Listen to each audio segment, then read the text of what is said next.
Hey guys, I'm coming to you from my kitchen, and I first off want to say that I'm missing you guys a whole lot. I'm really bummed out by not being back at school this year because I feel like our time was cut a little short, but I just want to encourage you guys to continue to do your best to make sure that you're getting all your work done, and also to tell you that if there's any help that you need at all, feel free to contact me at any time. We can set up a Zoom meeting or something, and I can help you with any of the work that you have if you need any assistance in it. One of the things I'm trying not to do is overload you guys with anything extra, because I understand you and your families are all busy trying to get your schoolwork done, and that you also, it's all new. And so it's taking sometimes a little longer or maybe a little bit extra stress. And so I am trying not to overload you guys. So what I've decided to do is just like a once a week GT lesson. And then I'm gonna do my science videos, like try to do one of those one a week, and then a read aloud once a week. And that way, if you guys want to do any additional things, it is there, but I didn't want to overload you with, 4 or 5 things a week, because honestly, that's not fair to you guys as you're navigating this new stuff that we're going through. Okay, so the part of the brain that we're going to be working with this week is the cerebellum, or the small brain, and it's located right here. So that's the part of the brain that's in the very back, right back here, and it controls body movement. What that means is that any type of movement and where you're using muscle control or in coordination, that is what the cerebellum is in charge of.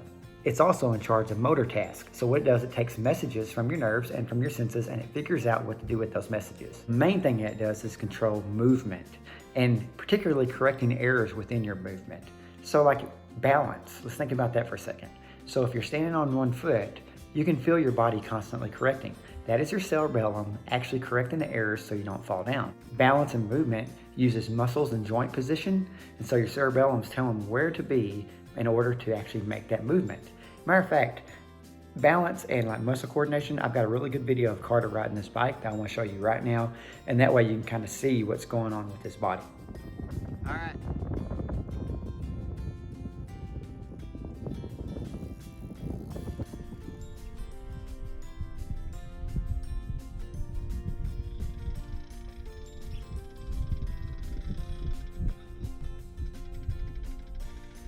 Now he comes out of the bowl, and when he comes out of the bowl, his body is having to correct the entire time in order to be able to land on that wheelie or do a manual and then roll forward. And so his arms and his legs and his body is positioning itself to keep its balance. That's the cerebellum at work. But it doesn't just do that. It uses this information and it creates motor learning, or things that you can use in the future. That's why, like, if you first try to stand on one foot and it's kind of hard for you to do, well, if you continuously practice, you'll get better and better. So that motor learning helps you to control your balance and those errors within your muscles. But it also coordinates all of your limbs as you're moving. And so that's one of the reasons why we don't just bump into each other and things all the time, and that when we see somebody coming towards us, we can adjust and move out of the way, because it's controlling all of that movement by taking in all the senses from our inner ear and our eyes and what we're seeing and what we're feeling, and it's making us adjust, and so we don't run into things or fall down. So it's very important, because we'd all be walking around kind of like crazy people if we did not have a cerebellum that was working properly. I'd be remiss if I didn't mention this. Cerebellum is also in charge of hand-eye coordination. With a lot of you liking to play sports, basketball, baseball, football, anytime that something is thrown at you and that you reach out and you grab it, that is the cerebellum helping you with your hand-eye coordination, telling your limbs what to do in order to catch the ball, to process what's coming at it. Now that a lot of us are stuck inside, another thing that does that you may not think about is it controls your thumbs and your fingers. And so if you're playing a video game, what you're seeing on the screen is being processed within your brain, and your cerebellum is telling your fingers where to go.